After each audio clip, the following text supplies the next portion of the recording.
할렐루야. 크신 은혜가 예배하시는 여러분들 중에 넘치기를 주의 이름으로 축원합니다.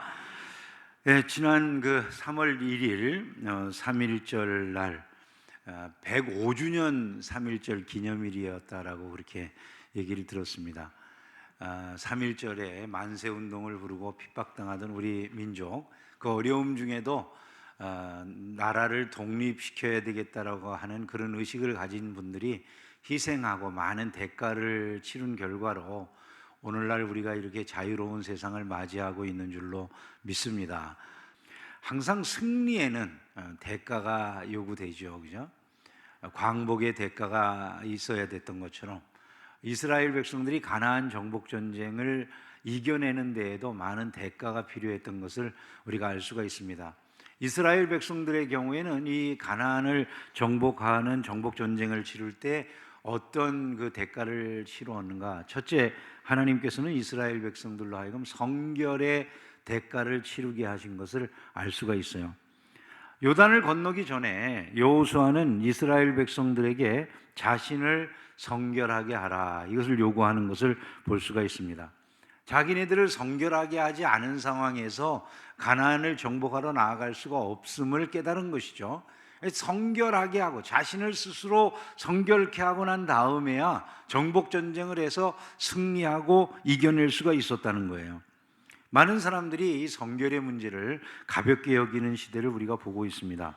한때 미국의 대통령 후보로까지 나왔던 제시 잭슨이라고 하는 유명한 정치인이 있었습니다. 이 사람은 아마 마틴 루터 킹 이후에 미국의 리더십을 가진 그 흑인 중에서는 가장 성공했던 그런 흑인 중에 하나로 알려져 있죠. 목사였었는데 이 사람이 대통령 후보까지 했었음에도 불구하고 어느 날 갑자기 퍼진 추문으로 인해서 한순간에 그 귀한 자리, 미국인들을 모두의 존경을 받는 자리에서 떨어져서 그저 존재감도 없는 이런 사람으로 사라지고 만 것을 우리가 보고 있는 것입니다.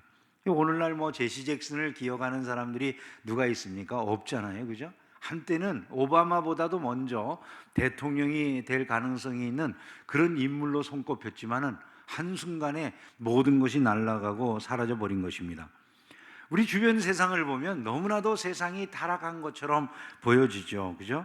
성결함을 지키는 것 자체를 별로 그렇게 소중하게 여기지 않는 사회로 보여집니다. 우리 주변 사회에 일어나고 있는 이런 일들이 우리의 삶에도 많이 스며들어오는 것 같은데 이런 걸 우리는 경계해야 된다는 거죠. 기독교인들은 달라야 되는 것입니다. 한번 따라서 해봅시다. 기독교인은 달라야 합니다. 믿으면 아멘 합시다. 기독교인들이 세상이 타락하고 성결을 잃어버리니까 우리도 괜찮겠지 하면 안 된다는 것이죠. 우리는 이 세상에 타락하는 그 한가운데서 빛으로 소금으로서의 역할을 해야 된다라는 점을 기억을 해야 되는 것입니다. 요셉은 애굽의 총리가 되기 전에 많은 의의 대가를 지불했어요. 여러분 아시는 것처럼 유혹을 물리치고 오히려 어려운 감옥에 갇히게 되는 이런 일이 있었습니다. 그런 그 감옥에서도 사실 감옥에서 무엇을 열심히 한들 무슨 소용이 있겠습니까? 그런데 그 옥중에서도 자기 자신이 정직하게 반듯하게 행해서 사람들에게 인정을 받았던 이런 일들을 우리가 알고 있다는 것이죠. 결국 그 결과로 하나님께서 그렇게 성결의 대가를 지불한 이 요셉의 삶을 애굽의 총리로 들어 올려주셨다라고 하는 점을 기억을 해야 된다는 것입니다. 사도 바울은 고린도후서 7장 1절에서 이런 말씀을 했어요.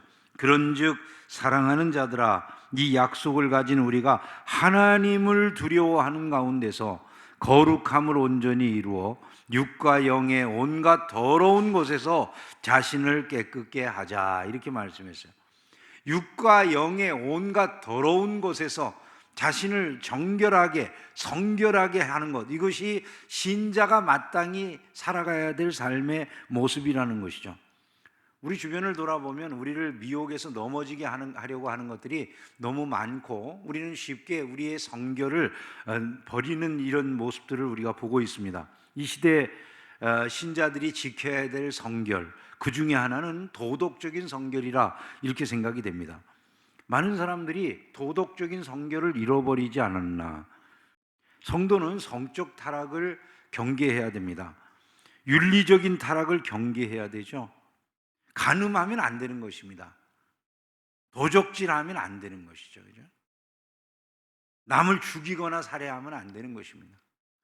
신자가 이웃의 것을 탐내서도 안 되는 것이죠. 마땅히 해야 될 그런 것들을 우리가 별로 그렇게 중요하게 생각하지 않는 것처럼 보여지는 게 오늘 이 시대라는 거예요. 얼마 전 좀 제법 됐는데 대학가에서 유행했던 유머 가운데 이런 게 있었다고 그래요. 진짜 처녀와 진짜 총각이 만나서 낳은 아이가 뭐냐? 대답한 답이 이거예요. 천연기념물이래요.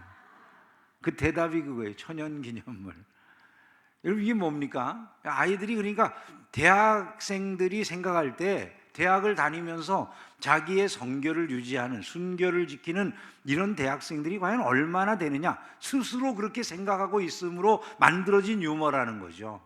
만약에 이것이 이 문제에서 말한 것과 같이 실제적으로 우리나라 대학생들의 삶이 그러하다면 참으로 부끄러운 일이다라고 생각할 수밖에 없을 것입니다.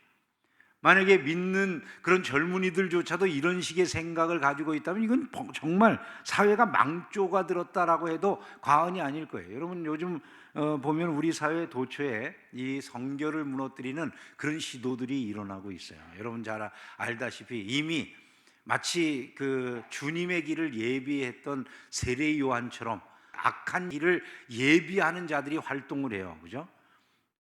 드라마나 영화 이런 것들을 보면 여러분 그 속에서 사람들이 살아가는 모습들이 너무나도 문제가 많죠. 근데 동성애가 처음 드라마에 나왔을 때는 사람들이 다 충격을 받았어요. 여기저기에서 아니 저런 걸 텔레비전에 방송해도 되는 거야? 이런 얘기가 나왔어요. 근데 하도 동성애에 대한 프로그램이 많이 나오다 보니까 이제는 동성애에 대해 별로 사람들이 신경을 안 써요. 안 믿는 세계에서는 이제 많이 동성애가 수용이 된 듯해요. 그러니까 미리 악의 길을 예비하는 그런 악의 사자들이 있어가지고 나와서 그런 길을 다 만들어 놨어요. 만들어 놓으니까 이제는 해도 되는 것이 되는 거죠. 그 다음에는 그걸 위해서 노력하는 정치인들이 있고 그걸 입법화하려고 하는 수많은 시도들이 도처에서 지금 이루어지고 있는 것을 우리가 보고 있는 것입니다. 신자들조차도 이제 이런 거를 별로 생각을 못 해요. 심지어 목사라고 하는 사람들 중에서조차도 퀴어 신학 이런 것들을 만들어 가지고 퍼뜨리는 자들이 있어요. 퀴어 신학은 어떻게 신학이 되어 있냐면 예를 들어서 동성애를 하는 사람을 정죄하는 사람이 죄인이라는 거예요. 그렇게 신학을 자기네들이 그런 식으로 만들어 놨어요. 그리고 동성애를 갖다가 옹호해주고 그 사람들을 불쌍히 여기는 사람들 그들이 의인이라는 거예요. 여러분 생각은 어떠세요? 교회에서 동성애에 대해서 지적하면 마음이 불편하세요? 이거 막아야 되겠구나 그런 생각이 드세요? 우리의 생각이 어디로 가고 있는가를 금방 알 수가 있는 거예요. 세상에 이런 것들이 암처럼 퍼져나가고 있는 사람들이 무감각해졌어요. 어느 날 너무 자주 보니까 아무렇지도 않아요. 텔레비전 나오는 사람들이 그런 일을 하고 있는 사람이라고 공개적으로 커밍아웃이라고 하는 걸 해도 이제 더 이상 뭐 그런 거 이상하게 보지도 않아요. 그 사람을 보고 오히려 즐거워하고 저 사람 그런 일을 하고 있는데도 재미있게 잘 사는 것 같아 이렇게 생각하는 거죠. 그것이 시간이 지나다 보면 어느 순간에는 우리가 다들 이제 이런 일이 일어나도 별로 충격을 안 받을지 몰라. 남자 며느리가 집에 들어오고 여자 사위가 집에 들어오고 여러분 이런 일들을 경계해야 된다는 거예요. 서구 사회가 왜 몰락합니까? 서구 사회가 우리가 옛날에 생각했던 유럽, 기독교적인 유럽이 있습니까? 없습니다. 아예 없습니다. 지금 서구 사회에서 아이들을 많이 낳는 사람들은 전부 이슬람 사람들입니다. 늘어나는 사람들이 이슬람이기 때문에 20, 30년 후에는 전부 이슬람으로 그 인종이 바뀔 거예요. 그래서 유럽은 지금 없습니다. 기독교적인 유럽은 남아있지 않다 해도 과언이 아닌 것입니다. 대한민국은 어쨌든 간에 아까 우리 집사님도 기도하실 때 그런 말씀을 했지만 우리나라는 신비하게도 일단 우리나라 정부가 수립될 때 그 정부 수립 당시의 기초 생각이 기독교적인 기반이었어요. 그러지 않고서야 여러분 목사님에게 기도하라고 하고 정부 수립을 위한 그 재헌국회가 모일 수 있었겠습니까? 목사님이 기도하고 그 기도문도 재헌국회 때 그 문장이 그대로 남아있다 그 말이죠. 그게 대한민국의 정부 수립의 모습이었어요. 여러분, 이러한 그 방식으로 세워진 우리나라가 그동안 하나님의 은혜로 이렇게 번성했어요. 그런데 이런 타락한 문화를 유럽을 따라가려고 그래요. 그건 망할 짓인 것입니다. 유럽을 따라가는 게 아니라 기독교적인 가치관에 서야 된다는 사실을 믿으시기를 주님의 이름으로 축원합니다. 우리는 생활의 성결을 힘을 써야 돼요. 예? 정치권이나 이런 데서도 보면 이제 더 이상 뭘 잘못했다, 누가 가정에서 이상한 짓을 했다, 거짓과 위선이 있었다, 이런 것들을 하나도 신경 안 쓰는 것 같아요. 옛날에는 요만한 손톱만큼만 그런 잘못이 있다고 그래도 사람들이 와들짝 놀래가지고 저 사람이 어떻게 우리나라의 지도력을 가져야 되겠는가, 이런 생각을 했었는데 국민들 안에 그런 생각 자체가 없어져 버렸어요. 왜 그런 모습이 되었는지를 우리가 곰곰하게 살펴봐야 돼요. 사회의 리더십을 가진 사람들이 도덕성이라든지 생활의 성결, 이런 것의 성결성이 지켜지지 않으면 도무지 우리 앞에 리더십을 가질 수 없다는 생각이 우리 안에 왜 사라졌을까요, 여러분? 근데 결국 그런 사람들이 사회에서 리더십을 갖게 될 때 그것은 나중에 우리를 찌르는 창이 돼서 돌아온다는 사실을 반드시 기억을 해야 된다는 거예요. 시편 24편은 말합니다. 여호와의 산에 오를 자가 누구며 그의 거룩한 곳에 설 자가 누구인가? 곧 손이 깨끗하며 마음이 정결하며 뜻을 허탄한 데에 두지 아니하며 거짓 맹세하지 아니하는 자로다, 이렇게 말씀했어요.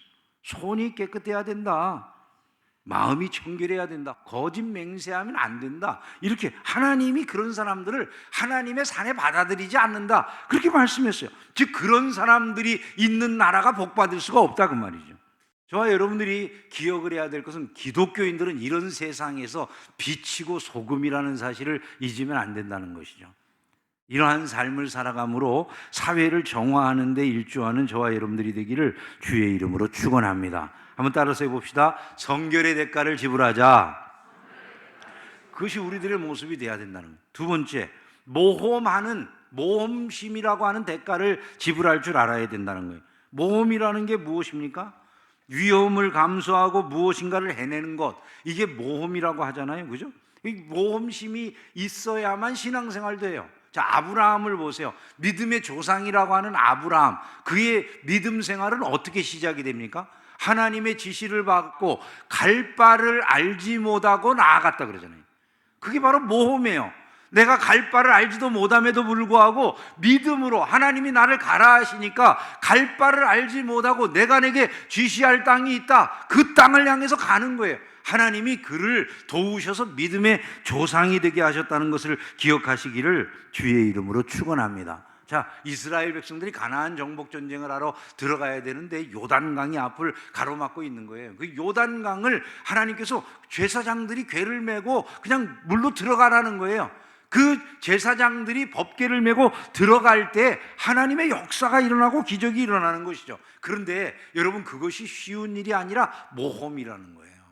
또 그들이 건너가면 건너간 것으로 끝나는 것이 아니라 자기네들을 마주하고 있는 여리고가 있었다. 여리고 앞으로 바로 건너갔다, 이렇게 말하니까 여리고가 그들을 기다리고 있는 상황인데도 불구하고 그것을 향해서 담대하게 나아갔다라고 하는 이것은 이들이 하나님 앞에서 모험할 마음의 준비가 되어 있었던 것임을 말씀해 주는 것이죠. 오늘 저와 여러분들이 신앙생활을 한다 그러면서, 자, 2024년 한 해 여러분들이 신앙생활에 뭔가 승리하고 내 인격의 성숙을 이루어내고 신자로서 부끄럽지 않는 모습을 이루고 하나님께 영광이 되는 삶을 살아야 되겠다, 이런 마음이 있으시고 그것을 통해서 하나님의 사랑과 은혜를 충만하게 받아 누리는 한 해를 마무리 지어야 되겠다, 이렇게 생각을 하신다면 반드시 생각해야 될 게 바로 이거예요. 내가 성결하게, 그리고 모든 나를 두렵게 하는 요소들을 억누르면서 끝까지 이제 모험심을 가지고 나가봐야 되겠다, 이런 생각을 하셔야 된다는 거예요. 그게 없으면 우리는 중도에 꺾이게 되어 있다는 것이. 이 신앙생활의 승리라는 결과물을 얻으려고 하면 모험이라고 하는 대가를 지불할 줄 아는 신앙인들이 되시기를 주님의 이름으로 축원합니다. 또한 순종의 대가를 지불해야 되죠. 모세 때에는 이스라엘이 가나안에 있는 사람들 거인족이라고 해서 저들은 안악 자손이고 우리는 메뚜기 같은 사람들이에요. 그래서 못 들어갔잖아요. 불순종하고 못 들어갔어요. 그런데 이제는 법궤를 메고 요단강을 밟으라 해도 밟고 순종함으로 들어가는 거예요. 이 순종이 하나의 대가로 지불돼야 된다는 거죠. 하나님의 뜻이 내게 어려워도 내게 힘들어도 순종하면서 나아가려고 하는 이런 대가를 지불할 때 비로소 우리의 삶에 하나님이 승리라고 하는 결과물들을 안겨주는 것이다 라고 하는 점을 알아야 된다는 것이죠. 이 말씀이 주는 교훈들이 몇 가지 우리에게 있다. 오늘을 살아가는 우리들이 받아야 될 교훈들을 좀 정리하면서 말씀을 맺겠습니다. 첫째로 저는 여러분들이 이런 교훈을 받으시면 좋을 것 같아요. 승리의 대가를 기꺼이 지불하자 라고 하는 그런 사실을 여러분들의 마음속에 교훈으로 받으시면 좋을 것 같아요. 가나안은 소유하고 싶은데 성결의 대가를 지불하긴 싫어요. 가나안은 소유하고 싶은데 모험의 대가는 지불하기 싫어요. 가나안은 소유하고 싶은데 내가 순종의 대가는 지불하고 싶지 않아요. 내 멋대로 살고 싶어요. 여러분, 거기에 무슨 승리의 축복이 있을 수 있겠습니까? 그런 것은 주어지지 않는다는 것이죠. 내가 승리의 복을 누리기로는 가나안 정복 전쟁이라고 하는 이 전쟁을 완수하는 자로서 삶을 남기기를 원한다면은 이런 대가들을 우리가 지불할 줄 알아야 된다는 거예요.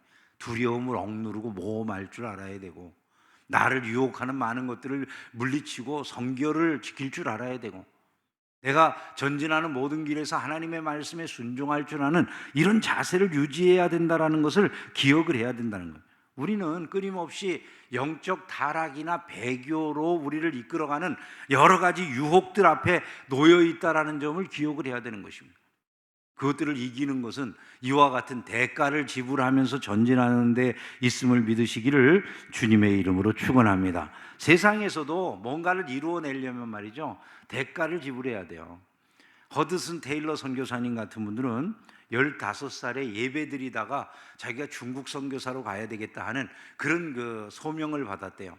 중국 선교사로 가려고 한 다음부터는 철저하게 자기의 삶을 그걸 위해 다 지불하는 거예요. 어떻게 하냐면 음식도 중국 음식을 먹어요. 그리고 침대에 누워서 자는 거는 이 중국 사람들의 그런 삶의 모습이 아니라 그냥 바닥에 누워서 잔다고 그러니까 그때부터는 침대에서 내려와서 일부러 바닥에 누워서 자요. 그렇게 열심으로 준비한 결과 이 허드슨 테일러 선교사는 중국 선교의 아버지라 하는 호칭을 듣게 됐어요. 스펄전 목사는 영국이 낳은 가장 유명한 설교자 중에 한 분인데, 이분은 17살 때부터 사람들에게 대중 설교를 했거든요.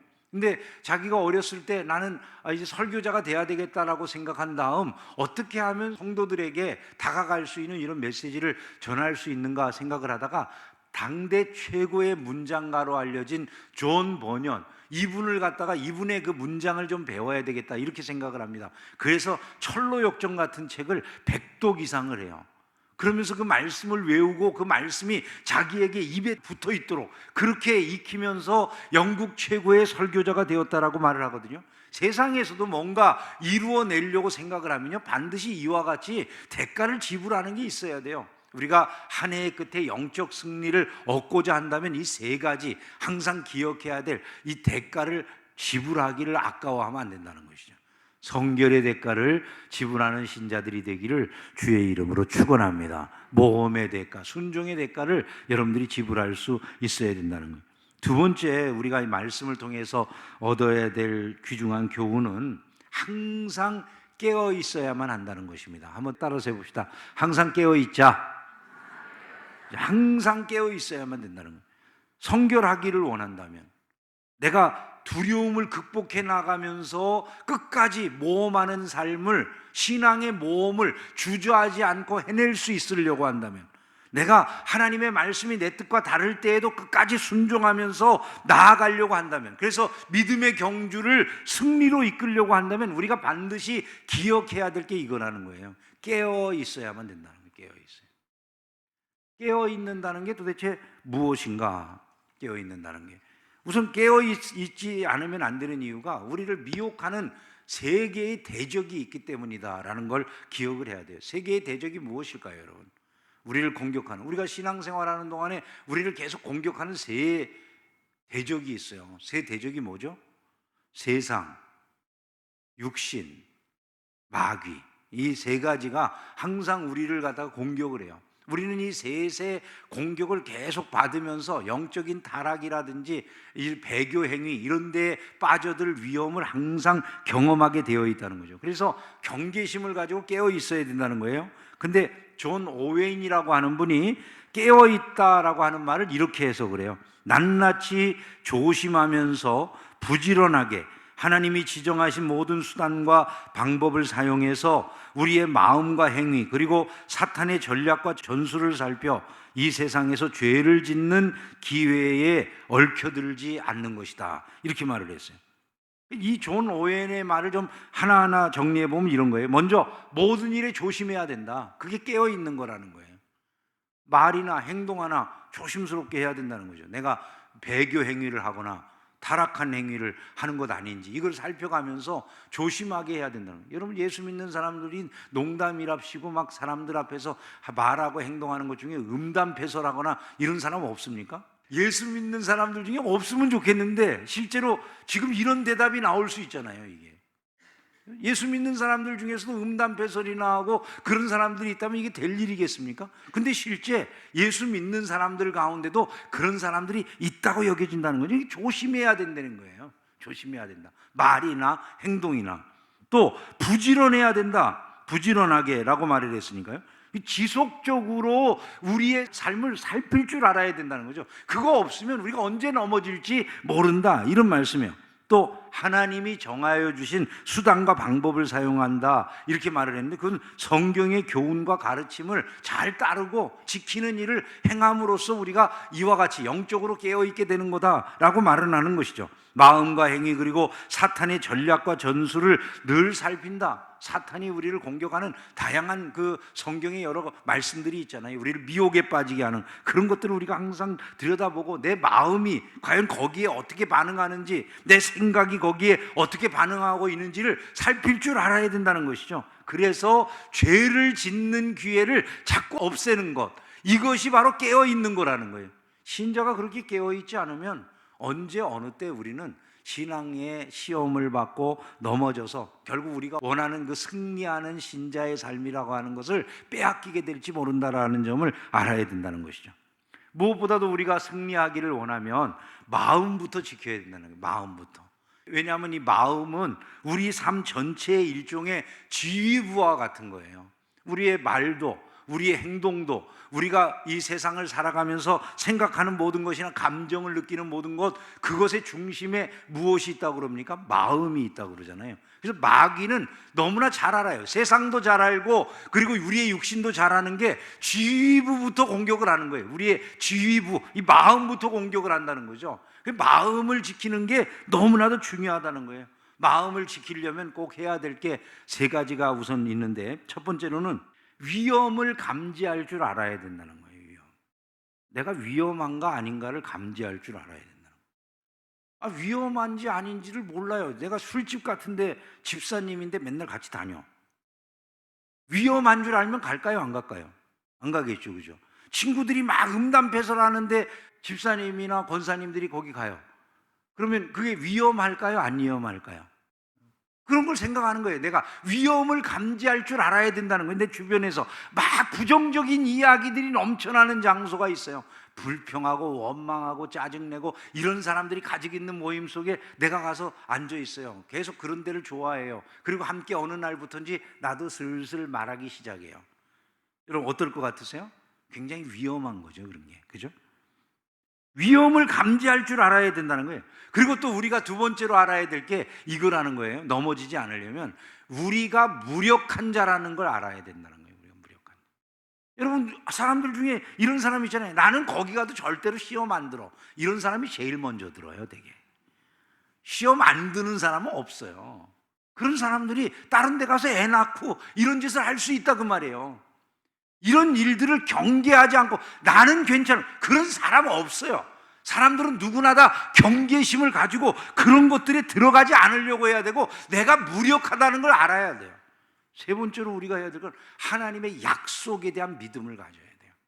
그것을 우리가 붙잡지 않으면 우리는 일어날 수가 없는 자들이라고 하는 것을 깨달아야 된다는 거죠. 그래서 그것을 우리가 조심스럽게 할 때 우리의 마음을 지킬 수가 있다는 거예요. 그런데 마음을 지키는 것에서 하나 좀 더 생각해 볼 수 있는 것은 우리 마음을 공격하는 육신과 세상과 마귀의 공격이 들어오는 문이 있대요. 문이. 옛날 이거 청교도들이 강조했던 건데 들어오는 문들이 있다는 거예요. 마음을 무너지게 하기 위해서, 우리의 마음을 무너뜨리기 위해서 들어오는 공격들이 들어오는 문들이 있다는 거예요. 그 문들이 여러분 어디일까요? 우리 눈이라든지 귀라든지 입이라든지 우리의 손과 발, 촉감이라든지 아니면 뭐 냄새 맡는 것, 이런 기관들을 통해서 우리를 세상이, 육신이, 마귀가 끊임없이 유혹해서 넘어뜨리려고 하는 그런 시도들을 한다는 것이죠. 한번 생각해 보면 그렇잖아요. 여러분 어떠세요? 여러분들 우리가 시험 드는 게 대부분 다 뭘로 시험 드는 것 같아요? 보다가. 여러분 보는 거를 주의하셔야 돼요. 여기다가 파수꾼을 세워야 돼요. 파수꾼을. 듣는 거 아무거나 들어도 돼요? 여기다 파수꾼을 세워야 된다는 거예요. 우리가 말하는 건 어떻습니까? 아무거나 말하면 사람들에게 상처가 되거나 아픔이 되거나, 정말 말할 줄 모르는 사람들 많이 있다는 생각을 여러분도 하시죠? 거기에 경계하는 파수꾼을 세워야 된다는 거예요. 성경에 그런 이야기들이 너무 많이 나오잖아요. 내 눈을 돌이켜 허탄한 것을 보지 말게 하소서. 내 입에 파수꾼을 세우사 함부로 말하지 말게 하소서. 내 온갖 말들로 인하여 수많은 범죄치 아니하도록 인도하옵소서. 탐욕에 사로잡혀 살지 않게 하소서. 여러분 이것이 우리에게 필요한 일이라는 거예요. 마음을 지키는 것 한 가지 더 말씀을 드리면, 마음 속에 말씀을 담는 거예요. 여러분 마귀와의 싸움에서 이기는 우리의 무장, 마귀와의 싸움에서 이기는 무장 가운데, 우리의 전신갑주 가운데 공격 무기가 하나 있다고 그러죠. 그 공격 무기가 무엇입니까? 하나님의 말씀, 말씀의 검이라 그러잖아요. 그러니까 우리의 마음 속에 하나님의 말씀의 검을 가지고 살 줄 아는 사람들이 돼야 된다는 것이. 그걸 담아놓으면 마귀가 역사하고 세상이 또 이 육신이 역사할 때 그것을 쳐낼 수 있는 힘을 갖게 된다는 거예요.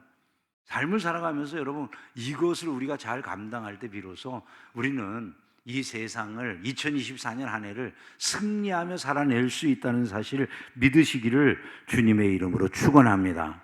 마지막으로 한 가지 더 말씀을 드리면, 결과를 미리 파악하고 확신 위에 서 있어야 된다는 거예요. 그래야만 우리를 미혹하는 이런 것들로부터 우리가 이길 수 있어요. 즉 내가 정말 성결하게 살려고 하는데 그거를 갖다가 넘어뜨리려고 한다든지, 내가 두려움을 이겨내고 모험심을 가지고 나가려고 하는데 이거를 우리를 두렵게 만들어서 결국 주저앉게 만든다든지, 아니면 내가 순종하면서 하나님의 뜻대로 살아가려고 하는데 끊임없는 미혹을 통해서 하나님의 말씀에서부터 우리를 벗어나게 하는 이런 일들을 하려고 하는 육신과 세상과 마귀의 이런 공격으로부터 우리를 막는 것 중에 하나가 그거라는 겁니다. 결과를 미리 파악하고 확신 위에 서는 거라는 거죠. 여러분 우리가 세상에서도 주님이 말씀하신 거예요. 누가복음 14장 26절부터 31절에 보면 주님이 너희들이 망대를 지을 때 준공하기까지 이 돈이면 충분할지 안 충분할지 미리 계산해보고 이 망대를 이제 지으려고 하지 않겠느냐?